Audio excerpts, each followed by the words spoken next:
அப்படின்னாராம். நல்லா கவனிங்க, தன்னுடைய ஆட்சி கலைக்கப்பட்டது காரணம் கலைஞர். ஏன்னா அவங்க நிறைய புகார்லாம் கொடுத்தாங்க, போராட்டம் பண்ணாங்க, உங்களுக்கு தெரியும். கலைச்சது இந்திரா காந்தி அம்மா. ஆனாலும் இவங்க விட பெரிய பகைவர் நினைக்கல, இந்திரா காந்தியை எம்ஜிஆர் பகைவர் நினைச்சார். நல்லா கவனிக்கணும் அந்த இடத்துல. அவர் பாருங்க, நீங்கள் போய் உடனே கலைஞர் பாருன்னாராம். பார்த்த உடனே இவர் சொன்னாராம், இப்போ இது அவசியமானு கேட்டாராம். யார்? சோலை. உடனே நான் அவனை சொல்லியிருக்கேன், உங்களுக்கு புரியலையா? நாம் தோல்வியிலிருந்து பேசலை, வெற்றியிலிருந்து தான் நம்ம பேசுகிறோம். எம்ஜிஆர் நல்ல குறிப்பு பாருங்கள், நம்ம தோல்வியிலிருந்து பேசலை, வெற்றியிலிருந்து தான் பேசுகிறோம் எம்ஜிஆர். உடனே அப்போ கூட சோலைக்கு ஒத்துக்கலை. அவன் சொன்னாரான், இல்லை நீங்கள் பதவி ஏற்றுக்க போகிறீங்க, இப்போ இன்னும் கொஞ்சம் காலம் கழியட்டுமேனாராம்.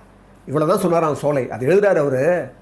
எம்ஜிஆர் ஒரு சிங்க பார்வை பார்த்தார் என்னை, என் சப்த நாடியும் ஒடுங்கி விட்டதுன்னு எழுதுறாரு.